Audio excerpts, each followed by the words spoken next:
আমার ওয়ারিস হয়। জিজ্ঞাসা করেন ওই বাপকে যার বিয়ে শাদী হয়ে গেল, একটা পর্যন্ত এখনো সন্তান হয়নি, মনে কত আফসোস। আফসোস হবে না? কত আফসোস। আল্লাহ এত সেই সম্পত্তি দিয়েছো, আল্লাহ একটা সন্তান তুমি আমাকে দাওনি, কত মনে আফসোস। জিজ্ঞাসা করেন ওকে। সুবহানাল্লাহ। দোয়া করলেন, আল্লাহ দোয়া কবুল করলেন। ভাইরে, এবার যখন দুনিয়াতে সন্তান হলো, আল্লাহ তাবারক ওয়া তাআলা ইব্রাহিম নবীকে পরীক্ষা করছেন। আর একটা কি পরীক্ষা?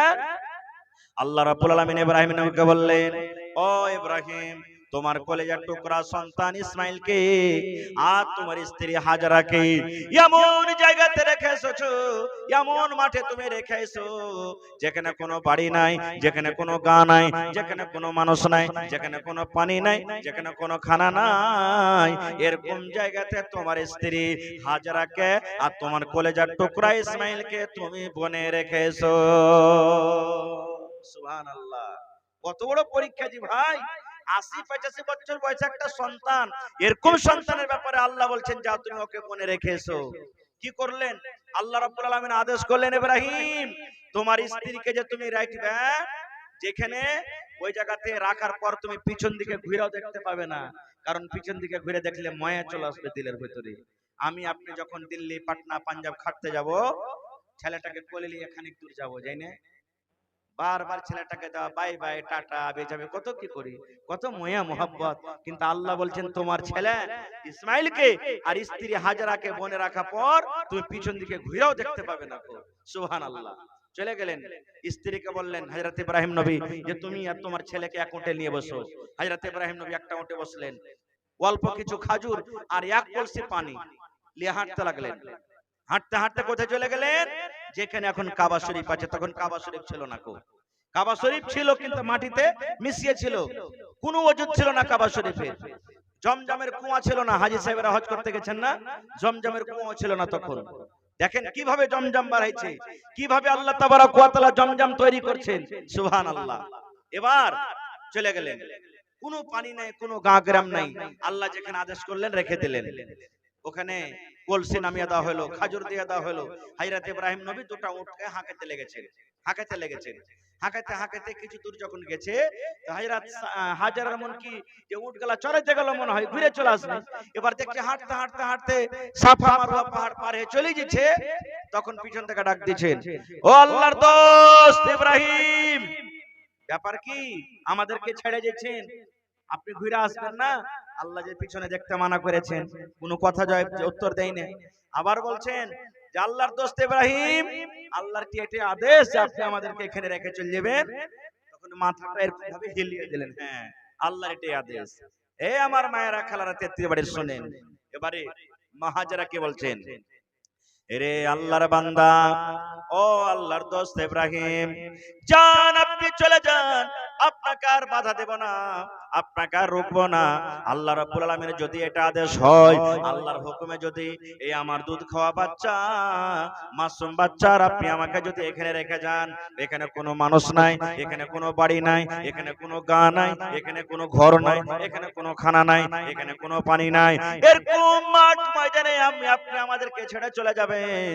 আল্লাহর আদেশে যদি ছেড়ে যান, তাহলে আমি একটা মহিলা হয়ে আল্লাহর পরে আমার তাওয়াক্কুল আছে, ভরসা আছে, আল্লাহ রাব্বুল আলামিন কোনদিন আমাদেরকে হালাক বরবাদ করবেন না। যান আপনি চলে যান, আল্লাহ হেফাজত করবেন, আল্লাহ রাব্বুল আলামিন আমাদেরকে হালাক বরবাদ করবেন না। আর এই জামানার যদি মাইলক হয়তো খালি যদি শ্বশুর বাড়ি যায় আর স্টেশনে যদি কয় আধ ঘন্টা বসো আর দের হয়ে যায়, কত যে গাইল দেবে এই মুদমিন সে হুদ মা মুখ পড়া, এর কোন হুঁশ নেই, বুদ্ধি নেই, একলা ছেড়ে চলে গেল, এই গেল ওই গেল, হ্যান গেল তেন গেল, কত কথা যে বলবে বলার শেষ নেই। সুবহানাল্লাহ। বসে দেন ওখানে, ওই পর্দাখানটা উঠিয়ে দেন, ওদিকে বসে যাবে ওরা। पर्दा उठिए बसिए दाओ कतक्षण खड़िया থাকবে বেটি ছেলে গেল এই पर्दा একটু উঠিয়ে দাও তো দুয়ারে দেখতে চাইছে ওখান থেকে দূর থেকে দেখবে বসে দেখবে যেতে হয় তো पर्दा একটু উঠিয়ে দাও আর দেখো করা। এইবারে ভাই মুসলমান রেখে চলে এলেন। কিছুদিন পর মেলা লম্বা ঘটনা আছে, আমি ঘটনা থেকে বলবো না, শর্টে বলছি। ঘটনা বলতে গেলে মেলা লম্বা হবে। যখন ইসমাইল নবী 6 বছর 7 বছরকার বয়স হয়ে গেল, একদিন ইব্রাহিম নবীকে আল্লাহ স্বপ্ন দেখিয়েছেন।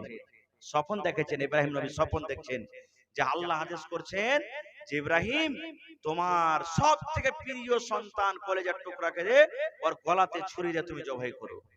সুবহানাল্লাহ, এটা কম বড় পরীক্ষা জি ভাই। দুনিয়াতে কোন এমন বাপ আছে, যতই বাপ সুবহানাল্লাহ পাথর দিলওয়ালা হোক আর যত বেটা বদচলন হোক, কিন্তু নিজের বেটাকে জবাই করতে পারবে না। সুবহানাল্লাহ, আল্লাহর আদেশ দেখেন, ওই বুড়াতি কালে বলছেন যাও তোমার বেটাকে তুমি জবাই করো। হযরত ইব্রাহিম আলাইহিস সালাম আল্লাহর আদেশ পাইয়া এখানটা পকেটে ছুরি নিলেন, ছোরা নিয়ে এবার হাঁটতে হাঁটতে চলে গেলেন কোথায়? যেখানে কাবা শরীফ এখন রাখা আছে, যেখানে এখন কাবা শরীফ জামজামের কুয়া আছে, ওই জায়গাতে চলে গেলেন। যাওয়ার পর মেলাই বাড়ি কিন্তু আশেপাশে আরো বসে গেছে, আস্তে আস্তে আশেপাশে মেলাই বাড়ি হয়ে গেছে। একটা লোককে বলছেন যে হ্যাঁ গো, হাজেরার বাড়ি কোনটা? বলছে যে এটা হলো হাজেরার বাড়ি। যেমন বাড়িতে গেলেন, নেচে চাইলেন, ঢুকলেন, বাড়িতে বসতে দিলেন। বসার পর এবার হযরত ইব্রাহিম আলাইহিস সালাম বেটাকে একান্তিত ভাবে আড়ালে নিয়ে যে বেটাকে বলছেন ইয়া বুনাইয়া। আল্লাহর কোরআন যেটা বলছেন, বাপ বেটাতে যেটা গল্প হয়েছে, ওই কথাটা আল্লাহ রাব্বুল আলামিন নিজের কোরআনে আল্লাহ জিকির করে দিয়েছেন। এবার ইব্রাহিম নবী বেটাকে বলছেন ইয়া বুনাইয়া, ওরে আমার কলেজার টুকরা সন্তান, ইন্নী আরা ফিল মানামি আন্নী আযবাহুকা। বেটারে আল্লাহ রাব্বুল আলামিন আমাকে স্বপ্ন দেখালছে, আমি স্বপ্ন দেখে যেটা ধন যে আমি তোমাকে জবাই করেছি, তোমার গলাতে ছুরি দিয়ে আমি তোমাকে জবাই করেছি, তোমাকে আল্লাহর রাহে আমি কুরবানি করেছি। ফানজুর মাজা তারা, বেটা তোমার কি রায়, বেটা তোমার কি মত, তুমি আল্লাহর রাহে কুরবানি হবে কি হবে না? বাপ বেটাকে বলছেন বেটা আমি স্বপ্ন দেখেছি, বেটা আল্লাহ আমাকে স্বপ্ন দেখালছে, কারণ নবীরা যেটা স্বপ্ন দেখছেন ওটা হলো ওহী, এটা হলো সত্য ঘটনা। এবারে বেটারে তোমার কি রায়, কি মত? কবি বলছেন बाप का बेटा सरस का घोड़ा कुछ नहीं तो थोड़ा थोड़ा। আরে বাপ যেমন হবে বেটাও তেমন হয়ে যাবে। যখন হযরত ইব্রাহিম নবী বলছেন বেটা রে ও কলেজার টুকরা ইসমাইল, আমি বুড়িয়া গেছি রে ধন, আমার বয়স কাছাকাছি 90 বছর হয়ে গেছে।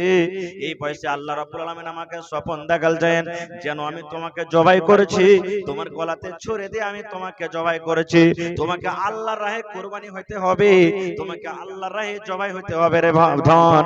বলো তোমার কি রায়, তোমার কি মত, তুমি কুরবানি হবে কি হবে না? যখন এই কথাটা বলা, হযরত ইসমাঈল আলাইহিস সালাম বললেন ইয়া বাতি ফাল মা তুমার সাতাজাদুনি ইনশাআল্লাহু মিনাস সাবিরিন। আব্বা গো, যদি আপনাকে আল্লাহ আদেশ করে থাকে, আপনি যদি আমাকে কুরবানি করার আদেশ পেয়ে থাকেন, তাহলে আব্বা গো চলেন, কোথায় আমাকে নিয়ে যাবেন? আমি কুরবানি হয়ে তৈয়ার আছি গো আব্বা, চলেন আপনি আমাকে জবাই করতে নিয়ে চলেন, আমি কুরবানি হয়ে যাব। আল্লাহর আদেশে আমি হাসতে হাসতে কুরবানি হয়ে যাব। আমাকে ধৈর্যশীল পাবেন, আমাকে সবরকারীদের মধ্যে পাবেন। আপনি যখন আমার গলাতে ছুরি দিবেন, আপনার হাত খালি আমি ধরব না, আপনার জন্য আমি ছটফট করব না, শরীর তল থেকে উঠে পালিয়ে যাব না। আপনি আমাকে সবরকারী পাবেন, ধৈর্যশীল পাবেন। চলেন চলেন চলেন, আপনি আমাকে কোথায় নিয়ে যাবেন? তাহলে বাপও রাজি কুরবানি করব বলে, আর বেটাও রাজি কুরবানি হবো বলে। আল্লাহ বলেন ফালাম্মা আসলামা ওয়া তাল্লাহু লিল জাবিন। বাপ বেটা রাজি হয়ে গেল, বাপ কুরবানি করব বলে আর বেটা কুরবানি হবো বলে। বাপ বেটা দুজনই রাজি হয়ে গেল। এবার বাপ বেটা বাড়ি থেকে এবার হাঁটতে শুরু করে দিয়েছে। শয়তান মানুষের দুশমন না? শয়তান মানুষের দুশমন কি দুশমন নয়? আল্লাহ নিজে বলছেন শয়তান এত বড় মানুষের জন্য দুশমন যে আল্লাহ বলছেন দেখো মানুষ, তোমার বাপ আদমকে জান্নাত থেকে বাহির করে দিয়েছে ওই শয়তান। আমি গাছের ফল খেতে মানা করছিলাম, কিন্তু শয়তানের কথা শুনে ফল খেয়েছে, যার কারণে জান্নাত থেকে বাহির করে দিয়েছে। এত তোমাদের বড় দুশমন। শয়তান ওয়াদা করেছে আল্লাহ আমি একাই জাহান্নাম যাব না, আল্লাহ তোমার বান্দা বান্দিরাও আমি জাহান্নাম নিয়ে যাব। আল্লাহ বলে দিয়েছেন যা তুই যে আমার নেককার বান্দা বান্দি হবে, তোর কথা জীবনে কোনোদিন শুনবে না। এবার শয়তান তখন বিবি হাজারের কাছে মানুষের রূপে চলে এসেছেন। আসার পর কি বলছেন জানেন? হাজারা জানো তোমার পুরুষ আর ইসমাইল কোন জায়গাতে গেল? বলছে কোথায়? বলছে আরে কুরবানি করতে নিয়ে গেল, তোমার বেটা ইসমাইলকে জবাই করবে, কুরবানি করতে নিয়ে গেল। হযরত হাজরা বলছেন যে ভাট এখান থেকে, বাপ নিজের বেটাকে কি কুরবানি করতে পারে? এটা মিথ্যা কথা। তখন শয়তান বলছে হাজরা তুমি জানো না আল্লাহ রাব্বুল আলামিনের আদেশ যে তুমি নিজের বেটাকে কুরবানি করো, আল্লাহর আদেশ মানতে গেছে। যখন কথাটা বলা, ওরে সুবহানাল্লাহ, হযরত হাজারা একটা পাথর নিয়ে নিলেন রে ভাই, আর পাথর নিয়ে বিসমিল্লাহি আল্লাহু আকবার বলে একটা পাথর মেরে বলছেন রে শয়তান তুই হট হট, তুই আমার কাছ থেকে হট, আমার নসিব কত ভালো রে। হাজারা বিবি বলছেন আমার নসিব কত ভালো, আমার ভাগ্য কত ভালো, গোটা পৃথিবীর মানুষের কত সন্তান আছে, মহিলার কত সন্তান আছে, কিন্তু আল্লাহ রাব্বুল আলামিন কোন মহিলার সন্তান আল্লাহ কবুল করেননি, কুরবানি চাইনি। আমার নসিবটা কত ভালো, আমার একটাই সন্তান, আমার সন্তানকে আল্লাহ ভালোবেসেছেন, আর ভালোবাসার কারণে আমার ছেলেকে আল্লাহ কুরবানি পছন্দ করেছেন। এই জন্য আমি আল্লাহর আদেশে রাজি আছি। চলে যাও চলে যাও, তুমি আমার কাছ থেকে চলে যাও, ওঠো তুমি আমার কাছ থেকে চলে যাও। যখন দেখলে একে পারবো না, তখন চলে গেলেন কার কাছে? ইসমাইল নবীর কাছে। ওকে আস্তে করে বলছেন ইসমাইল তুমি জানো খেপা ছোট মানুষ কি জানো, বাপ কহিলে আর তুমি কুরবানি হতে চলেছ, হট খেপা এখান থেকে, তুমি হটো, জীবনটা বেঁচে থাকলে তোমার মেলায় কাজে দিবে।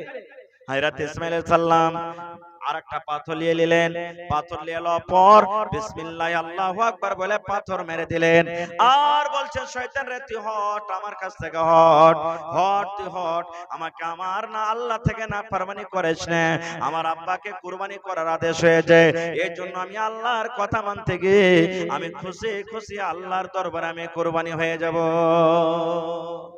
কখনো যখন জায়গা পেল না, তখন ইব্রাহিম নবী কাইসা বলছেন ইব্রাহিম তুমি কেমন খেপালো কি, তুমি একটা স্বপ্নের কথাকে শুনে কেড়ে দেখে কেড়ে তুমি কুরবানি করতে ইচ্ছে বেটাকে, তোমার মতন কেউ পাগল আছে দুনিয়াতে যে বেটাকে তুমি কুরবানি করতে লিচ্ছ?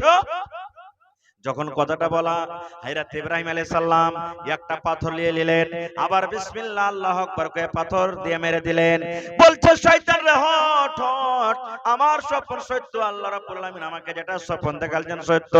তিন জায়গাতে তিনজন পাথর মারলেন, আল্লাহ রাব্বুল আলামিন তাদের আমলটাকে এত পছন্দ করলেন, কিয়ামত পর্যন্ত যত হাজিরা হজ করতে যাবেন আল্লাহ রাব্বুল আলামিন হজের একটা রুকন বানিয়ে দিলেন। আল্লাহ রাব্বুল আলামিন সমস্ত দুনিয়ার হাজিরাকে এলান করে দিলেন, ও হাজিরা যত তোমরা হজ করতে যাবে, তিন জায়গাতে যে পাথর মারা হয়েছে, হজ করতে গিয়ে তোমাদেরকে তিন জায়গাতে পাথর মারতে হবে। এবার চলে গেলেন কোথায়? মিনার মাঠে, যে জায়গাতে হাজী সাহেবরা কুরবানি করছেন মিনার মাঠে। মুয়াজ্জে হাসানাতে লিখছেন বা অন্য অন্য বইয়ে লিখছেন যে এটা হাদিসের কথা নয়, কিতাবে লেখা হয়েছে যে হযরত ইসমাইল আলাইহিস সালাম আব্বাকে বলছেন কি, আব্বা গো আপনি তো আমাকে জমা করে দিবেন গো আব্বা, আমি আল্লাহর রাহে কুরবানি হয়ে যাব, কিন্তু আব্বা আপনি হলেন একটা বুড়া মানুষ, আমার গলাতে ছুরি দেওয়ার টাইমে আপনার হাত খানটা যেন না কাঁপে, চোখ দিয়ে যেন পানি না ঝরে, আমার দিকে দেখে যেন আপনার ময়া না লেগে যায়, এই জন্য আব্বা গো আপনি নিজের চোখে পাট্টিটা বেঁধেলেন। আব্বা নিজের চোখে আপনি পাট্টিটা বেঁধেলেন যেন আপনার হাত না কাঁপে, আপনাকে কুরবানি আমাকে কুরবানি করতে কি আব্বা একটু পাট্টিটা বেঁধেলেন। এবার হযরত ইসমাইল আলাইহিস সালাম বলছেন আব্বা গো আমার যে জামা কাপড় আছে, গা থেকে জামা কাপড় খুলালেন, আপনি যখন আমাকে জবাই করবেন আমার হয়তো খুনগুলা আমার কাপড় যা লাগবে জামাতে লাগবে, এবার আমার মা বাড়িতে আছে, আমার জামা কাপড় দেখে হয়তো তার চোখ দিয়ে পানি ঝরবে, কাঁদবে, যেন আমার জামা কাপড়ে কোন রকমের রক্ত না লাগে।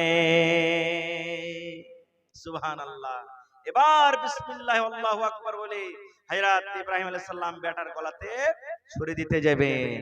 এই যে মেলে কথা শুনছেন না, যে ছুরি দিতে যে জবাই হলো না, মারলে পাথরে পাথর দু টুকরা হয়ে গেল, এগুলো হাদিসে কিছু নাই ভাই, শুধু হযরত ইব্রাহিম আলাইহিস সালাম জবাই করতে যাচ্ছিলেন। সুবহানাল্লাহ। মনে হয় যত পোক পাখালি আছে সব ঠান্ডা হয়ে গেছে, সমুদ্রের মাছগুলা পর্যন্ত মনে হয় চলা বন্ধ করে দিয়েছে। কেন? আল্লাহ তোমার ইমতিহান কেমন, আল্লাহ তোমার পরীক্ষা কেমন। আজকে নিজের বাপ নিজের বেটার গলায়তে ছুরি দিয়ে জবাই করবে। সুবহানাল্লাহ। আল্লাহ কেমন তোমার পরীক্ষা, আল্লাহর ফেরেশতারা পর্যন্ত দেখছেন মাবুদ রে তোমার পরীক্ষা কেমন। আল্লাহ আল্লাহ তোমার ইমতিহান কেমন। আজকে প্রথমবার নিজের বাপ নিজের বেটাকে কুরবানি করবে, জবাই করবে।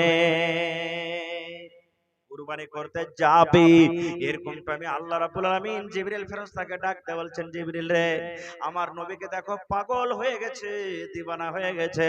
যতক্ষণ পর্যন্ত আমার নবী নিজের বেটাকে কুরবানি না করবেন ততক্ষণ পর্যন্ত আমার নবী ছুরি ছাড়বে না। যাও জিবরাইল যাও যাও, তাড়াতাড়ি করে জান্নাতের ভিতর থেকে একটা তুমি দুম্বা নিয়ে চলে যাও, আর দুম্বা নিয়ে যাওয়ার পর আমার নবী ইব্রাহিমের ছুরির তলাতে রেখে দিবে, আর তার ছুরির তলা থেকে তার কলেজার টুকরা ইসমাইলকে তুমি হটিয়ে নিবে।